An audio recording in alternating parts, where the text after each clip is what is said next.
We're out here today with a group of volunteers. The City Sweepers and Lowell Park Conservation Trust are out here with us, and we're working in Muldoon Park.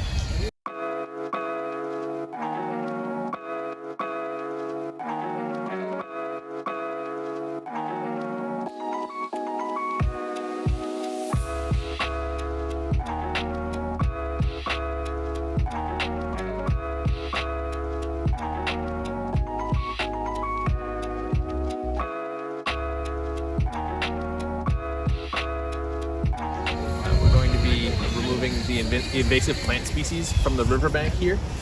We're working on removal of a couple plants in the area, and we're picking up all the trash. So the volunteers are all out here. We're looking to get as much done as we can in 3 hours. That should make a big difference. Well, we've been doing these Family Outdoors Days events all summer, and realized that the families couldn't actually access the river very easily to go fishing. And it's one of the only public access places on the Concord River. So I asked the Lowell Litter Crew if they'd be willing to help us out to do an invasive removal project here. This park has a lot. Probably the majority is bittersweet here. There's certainly ailanthus. They're really just trying to work on making sure that the riverbank is accessible and that we're releasing some of the native species that are on the bank. We want to make sure that they have plenty of room to grow. So the one with the peeling bark, that's a river birch. That's native. And then this here is a silver maple. This is river birch, silver maple. But these plants down here are marshmallows. And those are hibiscus plants, the small plants in the water. And they, about midsummer, oh, there's pickerel weed. The tree of heaven right here, which is a species that emits a toxin that kills the area around it and keeps it from other things being able to grow in that area. And then the vines that you can see are almost entirely bittersweet. And bittersweet is just extremely fast growing. It climbs up the trees as high as it can get, and it chokes them out.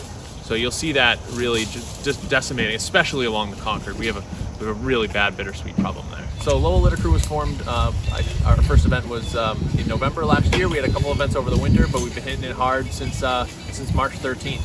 We were averaging over 2 events every week, pretty close to 3 events a week, where this is actually our 49th event since March 13th. They've done several projects with us. We did a project at Jolene Dubner Park, and then we also did a big cleanup under the Lowell Connector, where the connector trail is going to go under the connector to connect, to extend the Bruce Freeman Rail Trail into the city. That first cleanup in the fall of last year was, it started because Sofan Smith, the executive director of E4All, reached out on Facebook on, I think it was a little live feed forum, and kind of just asked, I want to clean up the area behind Tire Warehouse down on Chelsea Street. Anybody want to help? What do we, who will come out and give us a hand? And so we started talking about it, and we planned an event, and we gathered the canal water cleaners cleaning supplies, and next thing I knew, there was like 35 people out there. It was just shocking to see the support and the turnout from the community, and we ended up doing not only the little area behind the lot, but also all the way down Lincoln, underneath the connector, along the Concord, all the way to Dilboy Wrestling Club.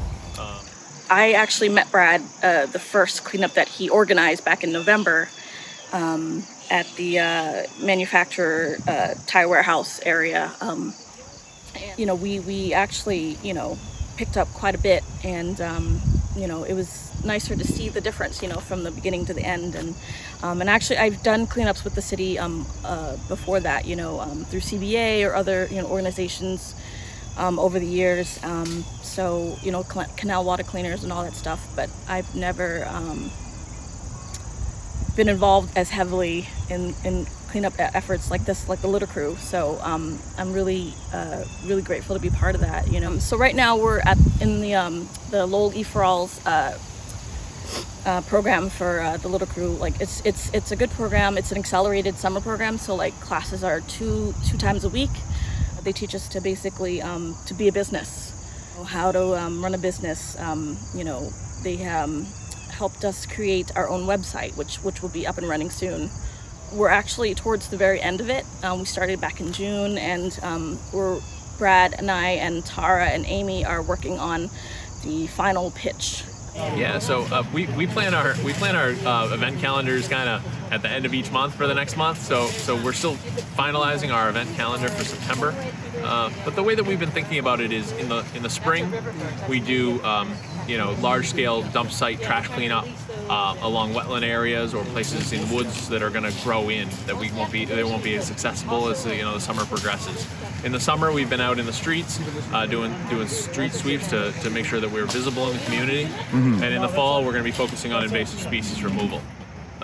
We've had 7 of our 49 events have been invasive species removal so far, but a majority of them are going to be that throughout September and October.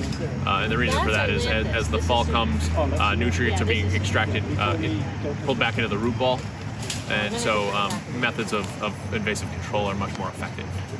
Oh, this is only my second time with Lowell Litter Crew. I've been watching them on Facebook and trying to match my dates up. So, and this park happens to be very close to home, so it worked out really well. Plus, the weather's really good. You know what? The great thing about Lowell Park Conservation Trust is they are trying to preserve green spaces in the city. I mean, they're very important, especially with climate change now. When you hear about parts of cities with little tree cover, how much hotter they are, and this makes green space accessible to everyone. Unfortunately, not all the spaces have enough staff to take care of them, so it's nice for us to come out as a team and sort of ramp up and go through and do a nice cleanup so that everybody can enjoy the space. Since March, we've had over 250 unique volunteers. They've put in 3,000 hours of time now since March, and that's equivalent of a year and a half worth of a single person's 40 hours a week. I didn't start getting involved until I got a little older and realized that things aren't going to change unless you make it yourself, right? Someone's got to take that first step or find someone of the same mindset. But this is also just like a way to serve. So I think that's the most fun part, and that's what I love to do. And I kind of make this joke, and I don't know if people think this is funny or not, but I say that volunteering is the most selfish thing that I do. I have been picking up trash by myself for years. It's something I kind of just did one day because I felt so overwhelmed by the world and myself, and just felt like I couldn't, I don't know, I felt so out of control about everything, and saw just all this trash and was like, this feels like something I can do. And that was a couple years ago, and I just started doing it by myself and was really desperate for some kind of community. And so when I moved to Lowell and met Brad, and he was like, yeah, I have this organization where we literally just hang out and pick up trash together, I was like, this is a dream come true. Oh my God, like other people who love to do this. And that's what I love about volunteering, is that it's the best thing I think that you can do for yourself. If you feel just enfranchised by the world, by the state of everything, your own life, and you feel like you can't get a grip on anything, it feels like the most tangible thing that you can do, to just go out, pick up some trash. At the end of the day, you can actually see the fruits of your labor, and there's just something so special about that. And then you get to meet cool people and friends and develop this community of folks who think like you and feel like you, and it's just, there's really nothing like it. At Lowell Litter Crew, our mission is to create and support volunteer opportunities, focus on redevelopment of underutilized open spaces. We say tomorrow there'll be more of us, and all we need from you is to bring your hands and your time. We'll provide the tools necessary to get the job done.